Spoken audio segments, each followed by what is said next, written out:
আসসালামু আলাইকুম। আজকে খুব সহজ একটা নাস্তার রেসিপি দেখাবো। কিছু পরিমাণ আলু আর একটা ডিমকে সিদ্ধ করে কুচিয়ে নিয়েছি। সাথে অল্প কিছু পেঁয়াজ আর কাঁচামরিচ ৪-৫ টা কাঁচামরিচ কেটে নিয়েছি কুচি, কুচি করে।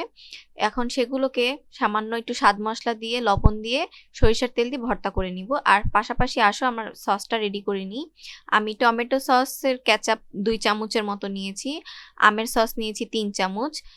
স্বাদ বা পরিমাণ মতো লবণ, ১ টেবিল চামচ চিনি, ম্যাজিক স্বাদ মসলা বা অন্য ব্র্যান্ডের স্বাদ মসলা তোমরা ব্যবহার করতে পারো। সাথে সামান্য একটু চাট মসলা ব্যবহার করব ১/২ চামচের মতো।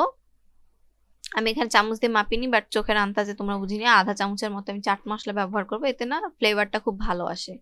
এগুলোকে খুব ভালোভাবে মিক্সিং করে এরপর হচ্ছে তেঁতুলের টকটা মিশাবো। তেঁতুলের টক মিশানোর জন্য আমি ১ কোয়া তেঁতুল সাথে আরেক কোয়া তেঁতুলের অর্ধেক, মানে পরিমাণ মতো আর খুব সামান্য আর কি ১ কোয়া তেঁতুল বা তার থেকে একটু বেশি নিয়ে আমি একটু পানিতে ভিজিয়ে রেখেছি ১০-১৫ মিনিট। তারপর সেটাকে হচ্ছে আমি অল্প পানিতে ভালো করে মথে নিয়ে তারপর হচ্ছে আমরা এই মশলার সাথে অল্প অল্প করে মিশাবো। হ্যাঁ, একবারে সবটুকু দিয়ে দিব না, তাতে সসটা ভালোভাবে মিশবে না। আর আমের সসটা যেহেতু অনেক ঘন, তাই এটা ভালো করে মিশাতে হবে যাতে খুব ভালো করে মিশে যায়। আর যদি ভালোভাবে মিশানো না হয় তাহলে দানা দানা থেকে যাবে, এই সসটা খেতে ভালো লাগে না। অনেস্টলি বলতেছি, অন্য বাজারের সব সসের মধ্যে এইভাবে যদি সস বানিয়ে তোমরা বাসায় কেউ খাও, সত্যি খুব ভালো লাগবে।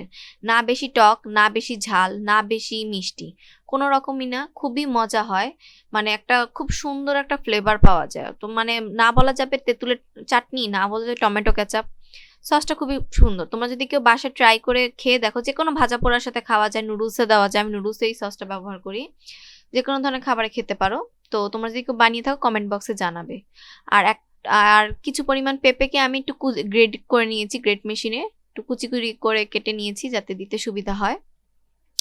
সালাদ তোমরা শসা, টমেটো যে কোনোটা ব্যবহার করতে পারো, তবে সেগুলো থেকে একটু বেশিক্ষণ রেখে দিলে পানি ছেড়ে দেয়, পাউরুটিটা নরম হয়ে যাবে। তাই আমি সাজেস্ট করব যেগুলোতে পানি কম ছাড়ে, যেমন গাজর, পেঁপে, এগুলো ব্যবহার করলে ভালো। আর পেঁপেটা স্বাস্থ্যের জন্য খুব ভালো, গাজরটাও স্বাস্থ্যের জন্য ভালো। শসা, টমেটোটা হচ্ছে যদি সাথে সাথে বানিয়ে খাওয়া হয় তাহলে সালাদ হিসেবে ব্যবহার করা যেতেই পারে। এটা অপশনাল, এটা তোমাদের পছন্দ মতো। এবার হচ্ছে একটা পাউরুটি নিয়ে আমি তার উপরে হচ্ছে ভর্তাটা চামচের সাহায্যে ভালো করে স্প্রেড করে নিচ্ছি। যে যতটুকু খেতে পছন্দ করে সেভাবে নিবে।